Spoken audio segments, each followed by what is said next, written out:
So for assembling these Z plates, we have a selection of 8mm M5 screws and T-slot nuts.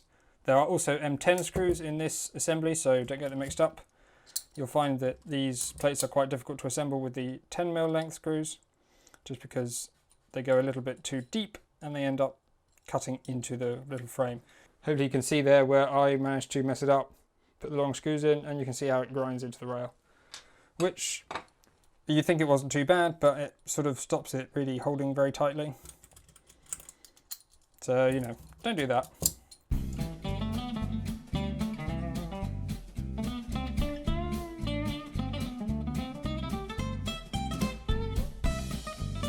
Watch out for your T-slot nuts that might have a problem like this.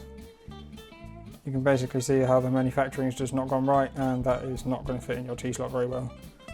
So for this assembly you could use Loctite if you want to.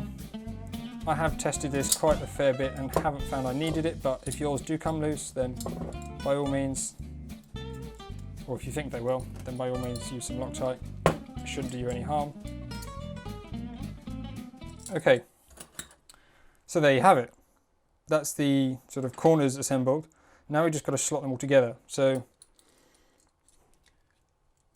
you know, just slot them all together. Not a lot else to it.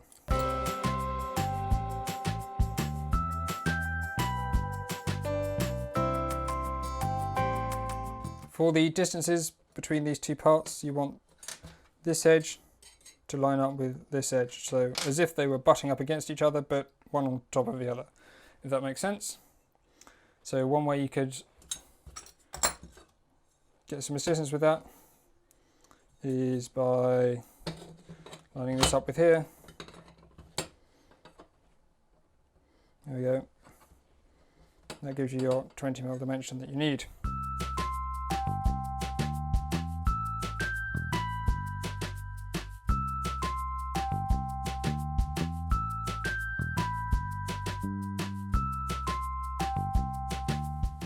I'm just wondering, I think it might actually not matter that much if this is square or not, because the motion is going to be defined by the Z-axis rails rather than by the squareness of this. So if it's not very square, then maybe you don't need to worry about it too much. But I've not tested that, so it's just guess. To help get it square, or at least parallel, you can do that.